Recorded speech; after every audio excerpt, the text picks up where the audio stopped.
Bonjour, aujourd'hui nous allons voir comment additionner plusieurs nombres relatifs. Vous avez par exemple dans ce calcul H une addition, deux additions, 3, 4, 5 additions. Donc une suite de 5 additions de nombres relatifs. Jusqu'à présent, vous saviez additionner deux nombres relatifs. Et aujourd'hui, on va donc voir comment faire quand on a une somme de plusieurs nombres relatifs.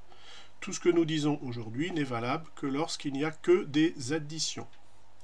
Alors pour effectuer une suite d'addition de plusieurs nombres relatifs, on va d'abord commencer par écrire la forme simplifiée de la ligne de calcul, en respectant les règles qu'on a vues dans le dernier cours.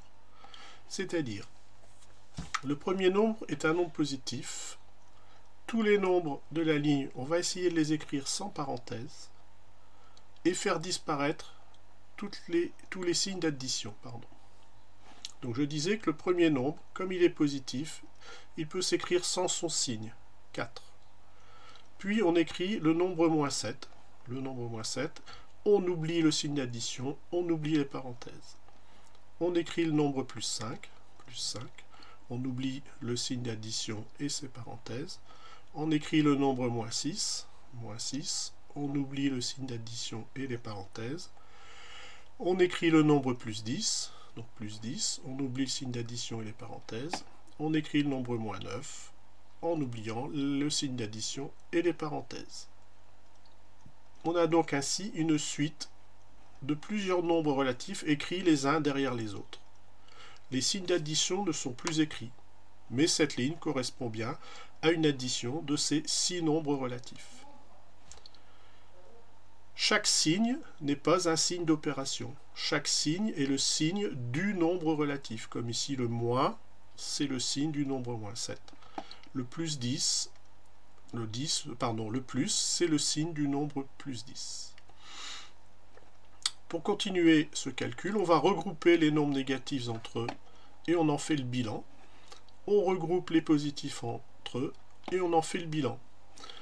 Donc ici j'ai tous les nombres bleus qui sont des nombres positifs, je les regroupe. Donc 4, qui est positif, écrit sans le plus puisqu'il est en début de ligne, plus 5, plus 10. Ensuite on regroupe tous les négatifs, moins 7, moins 6, moins 9. Je précise que quand un nombre se déplace, il se déplace avec son signe. Le moins 7 se déplace ici, le moins 6 se déplace avec son signe, et ainsi de suite. Maintenant, il me reste à faire le bilan des positifs et le bilan des négatifs. Tous les positifs se regroupent et s'additionnent. On peut considérer que ce sont des gains. Si je gagne 4, je gagne 5 et je gagne 10, je gagne la somme de tous mes gains, c'est-à-dire 10, 5 et 4, 19. J'ai gagné 19. Donc plus 19, mais comme il est écrit en début de ligne, je n'écris pas le plus. Le bilan des négatifs, on peut considérer qu'un nombre négatif correspond à une perte. Si je perds 7, puis je perds 6, puis je perds 9, les pertes s'accumulent. Donc je perds 7, 6 et 9. 7, 6 et 9, ça donne 22. Donc j'ai perdu 22, d'où moins 22. Il reste à faire le bilan un positif et un négatif. On a vu dans la leçon précédente que là, il fallait faire attention. On regarde qui l'emporte. La distance à 0 la plus importante, c'est 22, qui correspond au nombre négatif. Donc le résultat sera négatif. Et dans ce cas-là, on n'additionne pas les distances à 0, on calcule la différence entre 22 et 19, qui donne 3, d'où les résultats moins 3.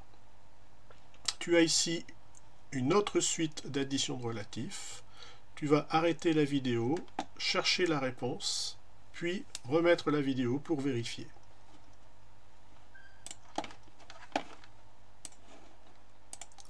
Alors vérifions. J'ai remis en rouge les nombres négatifs et en bleu les nombres positifs. J'ai ici écrit donc la ligne simplifiée, c'est-à-dire sans les signes d'addition et sans les parenthèses, donc le nombre moins 5, le nombre plus 7, le nombre plus 3, le nombre moins 9, le nombre plus 10 et le nombre moins 4. Je me rends compte que j'ai pas mis les bonnes couleurs, je vais changer en direct, c'est pas grave, je ne vais pas recommencer toute la vidéo. Donc le plus 3 est en bleu, le moins 9 est en rouge, le plus 10 est en bleu, et le moins 4 est en rouge. Voilà, on a réparé ce petit problème.